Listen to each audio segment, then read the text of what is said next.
کا مدینے والے مصطفیٰ صلی اللہ تعالی علیہ وسلم کا فرمان عظمت نشان ہے. کیا خوبصورت انعام ہے, کیا پیارا اعلان ہے کہ نبی پاک فرماتے ہیں جس کا مضمون ہے کہ بے شک بروز قیامت تم میں سے میرے سب سے زیادہ نزدیک وہ ہوگا, most closest on the day of judgment.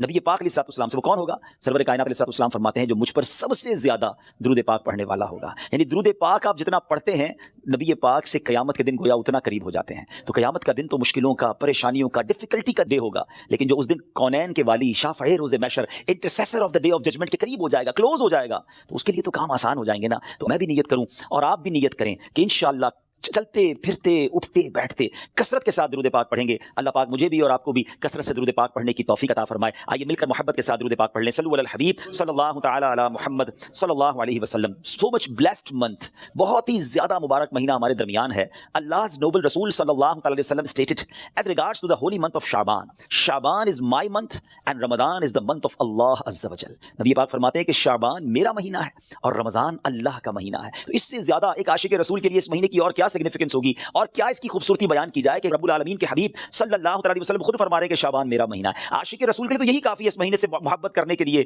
کہ جس نبی سے محبت ہے, جو پیارے آقا ہمارے بیلوڈ ہیں, ان کا پیارا مہینہ, ان کا مہینہ جو ہے وہ شعبان کا مہینہ ہے. سیدی غوث اعظم رضی اللہ تعالیٰ عنہ شعبان کے ان 5 حروف کے بارے میں کیا خوب فرماتے ہیں کہ شین سے مراد شرف یعنی بزرگی کے ہیں, عین فار علو عین کے معنی بلندی کے ہیں, اینڈ با فار بر یعنی کائنڈنس اینڈ بینیولنس یعنی با سے مراد بھلائی ہے, بر ہے, نیکی ہے, الف فار الفت افیکشن الف سے مراد محبت ہے, and Noor for Noor light یعنی نون سے مراد نور ہے. غوث پاک فرماتے ہیں so these are the virtues with which اللہ عز وجل bestows his servants in this blessed month. یہ وہ 5 برکتیں ہیں جو اللہ تعالیٰ شعبان کے مہینے میں اپنے بندوں پر عطا فرماتا ہے. یعنی یہ وہ مہینہ ہے جو شرف ملنے کا, علو یعنی بلندی ملنے کا, بر یعنی بھلائی ملنے کا, الف یعنی الفت ملنے کا, اور نون یعنی نور ملنے کا دن ہے. اب یہ خوش نصیب ہوتے ہیں جو اس مہینے میں اللہ کو راضی کرنے والے کام کرتے ہیں. رب کریم کی رحمتوں سے یہ 5 چیزیں حاصل کر لیتے ہیں. انفارچونیٹلی کچھ لوگ ایسے ہوتے ہیں کہ شعبان آ بھی جائے تو ان کی لائف میں کوئی چینج ہی نہیں آتا, وہ اپنی لائف میں کوئی ایکسپیرینس نیکی کی طرف اپنا بڑھاتے ہی نہیں ہیں. غور کیجئے میٹھے اسلامی بھائیوں کہ آج ہماری زندگی میں کیا چینج آیا. سرکار علیہ السلام کے جو ڈیوٹیز تھے, جو صحابہ کرام تھے, وہ کیا کرتے تھے کہ جب رجب کا مہینہ آتا وہ عبادتوں کی طرف رجوع لاتے اور ساتھ ساتھ کیا کرتے, اپنے معاملات کو سمیٹنا شروع کرتے. شعبان کا مہینہ آتا تو کاروباری لوگ اپنا لینا دینا کر لیتے, حکمران کیا کرتے, اپنا جناب سارا معاملہ جو ہے وہ عدالت سیٹل ڈاؤن کر لیتے, اور اس کے بعد رمضان آتے ہی وضو کر کے اعتکاف میں بیٹھ جاتے. Actually the month of Shaban is the preparation of Ramadan. لیکن بہت سارے لوگوں کو تو کچھ اس کا احساس ہی نہیں ہے. Please try to understand that we are in the mid of Shaban right now. half of Shaban already gone, but آدھا شعبان تو پہلے ہی چلا گیا ہے. اب آدھا ہی تو رہ گیا ہے جس میں برکتیں لوٹنی ہیں اور جس میں اللہ کریم کی رحمتیں ہم سب نے حاصل کرنی ہیں. مزید سنتے ہیں انشاءاللہ کہ شعبان المعظم کی کیا خوبصورت فضائل ہیں اور نبی پاک علیہ السلام کا اس میں ایٹیٹیوڈ کیا تھا, پیارے آقا کا اس میں انداز کیا تھا. نبی پاک کا سب سے زیادہ پسندیدہ مہینہ بی بی عائشہ فرماتی ہیں شعبان کا ہے. میرے آقا اس میں روزے رکھتے رکھتے رکھتے اس کو رمضان سے ملا دیتے. اللہ اکبر. اللہ کے حبیب علیہ السلام اتنے روزے رکھتے. اچھا یہ کیوں رکھتے تھے, what is the reason behind this? ذرا یہ بھی سن لیجئے کہ نبی پاک علیہ السلام ہماری تعلیم کے لیے کیا شاندار جملہ ارشاد فرماتے ہیں. سیدنا اسامہ بن زید رضی اللہ تعالیٰ عنہ said, I asked Ya Rasulullah sallallahu ta'ala alayhi wa sallam, I see that you observe fast more extensively in the month of Shaban than any other month. حضور میں آپ کو دیکھتا ہوں کہ آپ باقی تمام مہینوں سے زیادہ شعبان میں روزوں کی کثرت فرماتے ہیں. یقیناً اس میں رمضان کے روزے تو الگ ہیں, باقی مہینوں کی بات ہو رہی ہے. The Holy Prophet sallallahu ta'ala alayhi wa sallam replied, it is a month between Rajab and Ramadan. یہ مہینہ ہے جو رجب اور رمضان کے درمیان ہے. People are neglectful to it. لوگ اس سے غفلت میں ہیں. In this month the deeds of people are ascended towards Allah Azza wa Jal. یہ وہ مہینہ ہے جس میں اللہ کی بارگاہ میں بندوں کے اعمال پیش کیے جاتے ہیں. And I love that my deeds to ascend it in a state when I am observing fast. میں چاہتا ہوں جب میرے اعمال اللہ کی بارگاہ میں پیش کیے جائیں اس وقت میں روزے سے ہوں. حضرت سوچیے نیچے اسلامی بھائیوں, اللہ کے حبیب علیہ السلام جن کے صدقے میری اور آپ کی مغفرت ہونی ہے. ہم پڑھتے ہیں نا تیرے صدقے میں آقا سارے جہان کو دین ملا. آقا کے صدقے تو ایمان ملا ہے, مگر یہ ہماری تعلیم ہے کہ نبی پاک فرماتے ہیں کہ میری خواہش یہ ہے کہ جب میرے اعمال اللہ کی بارگاہ میں پیش ہوں تو میں روزے سے ہوں. اب یہ سکھا رہے ہیں ہمیں, بتا رہے ہیں کہ دیکھو اعمال پیش ہونے کی رات ہے. اس رات بندوں کے اعمال اللہ کی بارگاہ میں پیش ہوتے ہیں. میں پوچھنا چاہتا ہوں اسلامی بھائیوں سے, ہم سب کو پتا ہے ہمارے اعمال میں کیا ہے, کتنی خطائیں ہیں, کتنی بے شرمیاں ہیں, کتنے جرم ہیں. کیا ہمیں کچھ آج شرم آ رہی ہے کہ یہ فیلنگز ہیں کہ یا اللہ کچھ بھی نہیں ہے, آج ہمارے اعمال تیرے دربار میں آ رہے ہیں, ہم جانتے ہیں اس میں اپنے کالے کر دیے اپنے نامہ اعمال, کچھ نہیں مالک تیری بارگاہ میں پیش کرنے کو. اور میرے کریم ہم پہلے سے اس بات کا اقرار کرتے ہیں کہ ہم امتحان میں فیل ہیں, وی آر لاسٹ یا اللہ عز و جل. مگر مالک آج مغفرت کی رات ہے, آج رحمت کی رات ہے. اگر تیری رحمت صرف اچھوں پر برستی رہی تو ہم کدھر جائیں گے. آج گڑگڑانا ہے میرے میٹھے اسلامی بھائیوں. آج کی رات وہ رات ہے, روایتوں میں مضمون ملتا ہے کہ آج آسمان دنیا سے یہ ندا دی جاتی ہے کہ ہے کوئی مانگنے والا کہ اس کی مراد پوری کی جائے, ہے کوئی مغفرت کا طلبگار کہ اس کو اس کی مغفرت کر دی جائے. ہے کوئی توبہ کرنے والا کہ اس کی توبہ قبول کی جائے.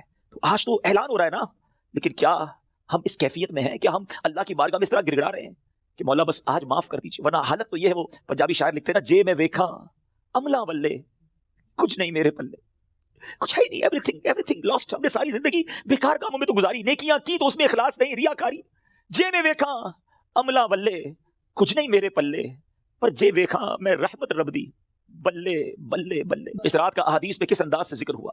The mother of believer سیدتنا عائشہ صدیقہ رضی اللہ تعالی عنہا stated, I heard that holy prophet صلی اللہ علیہ وسلم saying, Allah Azza wa Jalla opens the portal of mercy in 4 nights. بی بی عائشہ کہتی ہے میں نے نبی پاک علیہ الصلوۃ والسلام سے سنا ہے کہ اللہ اپنی رحمتوں کے دروازے, رحمتوں کی جو برسات ہے وہ ان 4 راتوں میں برساتا ہے. مضمون حدیث ہے. نمبر 1, the night of عید الاضحیٰ, وہ رات جو عید الاضحیٰ سے پہلے آتی ہے. نمبر 2, the night of عید الفطر, جس کو چاند رات ہم کہتے ہیں. رمضان کے بعد جو رات آتی ہے صبح عید ہوتی ہے. یہاں میں عرض کرتا چلوں کہ وہ رات بھی تو کچھ دنوں میں آئے گی, مگر اس رات کیا ہوتا ہے؟ طوفان بدتمیزی ہوتا ہے. یہ رحمت کی رات ہے, یہ مغفرت کی رات ہے. Number 3, be be Aisha said that 15th night of Shaban, as in this night the names of those destined to die this year. 15 شعبان کی رات, اور اس رات اس سال مرنے والوں کے نام بھی لکھے جاتے ہیں. Provision of sustenance of people and the names of those who shall perform Hajj that year are inscribed. آپ فرماتی کہ نبی پاک نے فرمایا اس رات, اس سال میں کس کو کتنا رزق دیا جائے گا یہ بھی شب برات لکھا جاتا ہے, اور اس سال کون کون حج کرے گا یہ نام بھی شب برات لکھے جاتے ہیں. اتنی نازک رات ہے. The 4th night, night of Arafah, the night between the 8th and 9th of Dhul Hijjah until the azan of Fajr. 8 اور 9 ذو الحجہ کی درمیان کی رات, یہ چوتھی رات ہے جو رحمتوں کے دروازے کھول دیے جاتے ہیں, اور یہ عرفہ کی رات کہلاتی ہے. Dear Islamic brothers, how critical the 15th night of Sha'ban al-Mu'azzam is. کتنی نازک رات ہے. No one knows what will be predestined for him. Sometimes a person is heedlessly busy in these activities while mishaps are destined for him. لوگ غفلت میں ہوتے ہیں, انہیں پتہ ہی نہیں ہوتا کہ ان کے بارے میں کیا لکھا جا رہا ہے.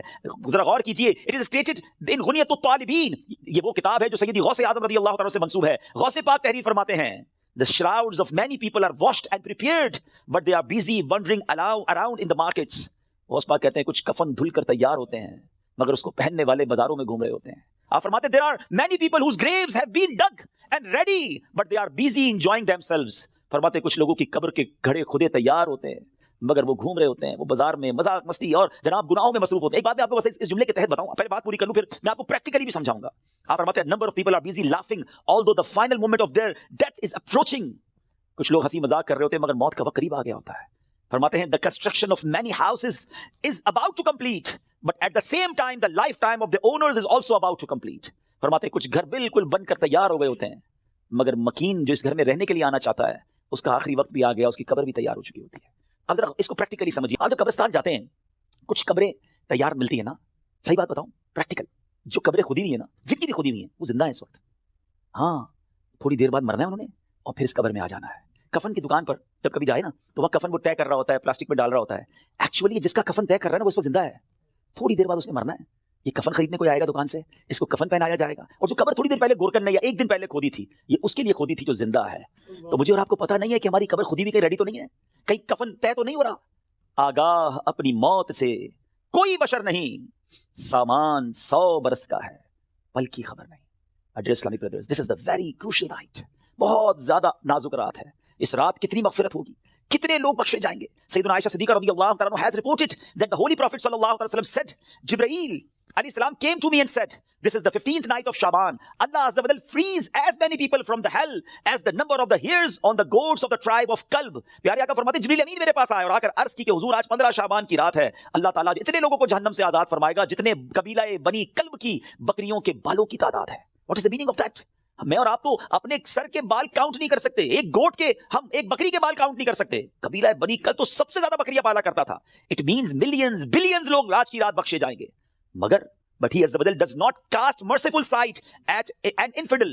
اس رات بھی کچھ لوگ ایسے ہیں جن پر اللہ تعالیٰ نظر رحمت نہیں فرمائے گا. انفیڈل مشرک پر نظر رحمت نہیں فرمائے گا. Malicious person, one who cuts off family ties, the one who dangles his clothes, a person who disobeys his parents, and a person who is habitual of drinking wine. حدیث کا مضمون کیا بنا کہ شرک کرنے والی اس رات وہ نہیں بخشے جائیں گے. پھر فرمایا جو احادیث کا مجموعہ ہے, ماں باپ کو ستانے والا, ماں باپ کا نافرمان, disobeyed of parents, نہیں بخشا جائے گا. شراب پینے والا, habitual of drinking wine, شراب کا عادی, نہیں بخشا جائے گا. خدا را ان چیزوں سے توبہ کرو. اب وائن, شراب اب تو پارٹیز میں کولڈ ڈرنک کی طرح پی جا رہی ہے, اس کو کوئی جرم سمجھتا ہی نہیں ہے. ٹرائی ٹو انڈرسٹینڈ یہ کتنا بڑا سن ہے, یہ کتنا بڑا گناہ ہے کہ جس رات کروڑوں اربوں لوگ بخشے جا رہے ہیں, شراب یہ نہیں بخشا جا رہا. توبہ کر لیجئے, چھوڑ دیجئے ان بری عادتوں کو, ڈرگز کو چھوڑ دیجئے please. My dear viewers, my youngster brothers, western world میں بدقسمتی سے جب سنتے ہیں تو دل جلتا ہے کہ مسلمان کہلانے والے بڑی تعداد میں ڈرگز کا یوزیج کر رہے ہیں. کدھر جائیں گے ہم؟ ان ڈرگز کو, اس نشے کی عادت کو خدا نہ چھوڑ دیجئے. وہ رحیم, وہ کریم جو شب برات کروڑوں کو بخش رہا ہے, شرابی نہیں بخشا جائے گا. پلیز توبہ کر لیجئے. مسلمان کا کیا کام شراب سے, اس کا کیا کام نشے سے؟ آپ ایک بار اور یاد رکھیں, جو نشہ کرنے والے ہیں نا, جو ڈرگز یوز کرتے ہیں, ٹرائی ٹو انڈرسٹینڈ جس اسٹیٹ میں, جس عالم میں روایتوں میں مضمون ملتا ہے کسی کا انتقال ہوگا نا, وہ اسی عالم میں قیامت کے دن اٹھایا جائے گا. کبھی سوچا آپ نے, اگر نشہ کیا, ڈرگز یوز کی, وائن پینے والے جو نشے میں گھومتے رہتے ہیں, جھومتے رہتے ہیں, اگر اسی حالت میں انتقال ہو گیا تو آج رات تو یہ لکھا جائے گا نا کہ اگلے اس سال میں کس کا انتقال ہونا ہے, کیا پتا ہمارا وقت قریب آ گیا ہو. اور اگر نشے میں مر گئے تو کیا جواب دیں گے؟ اللہ کی بارگاہ میں نشے میں پیش ہوں گے؟ نہیں میرے میٹھے اسلامی بھائیوں, ہم تو چاہتے ہیں نا کہ میں سو جاؤں یا مصطفیٰ کہتے کہتے, کھلے آنکھ صلی اللہ کہتے کہتے, ہماری زبان پر تو کلمہ ہو, درود ہو, کاش تلاوت کرتے کرتے موت آئے, درود پڑھتے پڑھتے. یہ کیسے ہوگا جب آپ ان چیزوں کے عادی بنیں گے نا؟ جو شراب کا عادی ہو تو اس کا بہت زیادہ چانس ہے کہ وہ نشے میں مر جائے گا. تو خدا را سے آج رات توبہ کر لے. اللہ بڑا کریم, ابھی رات کمپلیٹ نہیں ہوئی ہے, صبح تک یہ رحمت جاری ہے. معافی مانگ لیجیے, سجدے میں سر جھکائیے. ماں باپ کو اگر ستایا ہے, if your parents are not happy with you, please ان کے پاس جائیے اور معافی مانگیے, ان سے ان کے پیر پکڑ لیجیے. ماں باپ راضی تو رب راضی, ماں باپ ناراض تو رب ناراض, ان کو ناراض نہ کرو. اور اس حدیث سے کیا سیکھنے کو ملا کہ جو کٹ آف ٹائز کرتے ہیں, جو اپنی فیملی کے ساتھ رشتہ داری قطع کر دیتے ہیں, منقطع کر دیتے ہیں, ہم ان کے پاس نہیں جائیں گے, ہم ان کے گھر نہیں جائیں گے, ہم فلاں رشتہ دار کے پاس نہیں جائیں گے, نہ کرو ایسا. یہ رشتہ داریاں کاٹنا اللہ کو کتنا ناپسندیدہ ہے کہ شب برات بھی وہ لوگ نہیں بخشے جائیں گے. تو پلیز ان عادتوں سے اپنی جان چھڑا لیں. ایک اور حدیث پاک میں ہے, ایڈلٹری کرنے والا, بدکاری کرنے کا جو عادی ہوگا, ہیبچول آف ایڈلٹری, وہ بھی نہیں بخشا جائے گا. تو پلیز ان حرام کاموں سے چھوڑ دیں, اپنے آپ کو بچائیے. اور یہ جو ایڈلٹری کی طرف, زنا, بدکاری کی طرف جو بندہ جاتا ہے نا, یاد رکھیے گا, پہلے نظر بہکتی ہے, پھر دل بہکتا ہے, پھر شرمگاہ, پھر پرائیویٹ پارٹس حرام کاری کی طرف جاتے ہیں. تو ہماری یہ شٹر جو ہے نا, اسی کو بند کر دینا کہ حرام نہیں دیکھوں گا. اپنے موبائل پر, اپنے انٹرنیٹ ڈیوائسز پر ہم کیا دیکھ رہے ہوتے ہیں؟ پہلے حرام بندہ دیکھتا ہے, اور پھر یہ جو ہم نے دوستیوں کے نام پر جو گرلز اینڈ بوائز کی دوستیاں چل رہی ہوتی ہیں کہ نہیں جناب, ہم only friends, it's not allowed in Islam. یہ دوستیاں ہی پھر حرام کی طرف لے کر جاتی ہیں. جو اسلام نے ہمیں جن چیزوں سے منع کیا, مسلمان ہیں, ہمیں جنت میں جانا ہے نا, اللہ کو راضی کرنا ہے. اگر ربی ناراض ہو گیا تو بنے گا کیا؟ آج کی رات اگر ایڈلٹری کرنے والا نہیں بخشا گیا, پھر اس کو سوچے تو اس کا بنے گا کیا؟ تو پلیز میک ریپینٹنس, گڑ گڑائیے اپنے رب کی بارگاہ. اور دیکھیے توبہ کیا ہے. توبہ کے ویسے تو کئی ڈیٹیل علماء نے بتائی, مگر ان شارٹ اگر میں آپ کو بتاؤں نا, الندم التوبہ, شرمندگی توبہ ہے. پہلے تو اپنے اندر گلٹ فیل کیجیے کہ یا اللہ میں بہت برا ہوں, بہت غلطیاں ہیں, مالک معاف کرتے ہیں. اور پھر آئندہ نہ کرنے کا پکا ارادہ, اللہ اب نہیں کروں گا, میں تجھ سے وعدہ کرتا ہے, پرومس ان یور کورٹ یا اللہ عز و جل, give please accept my repentance, میری توبہ قبول کرنے, مالک اب نہیں کروں گا.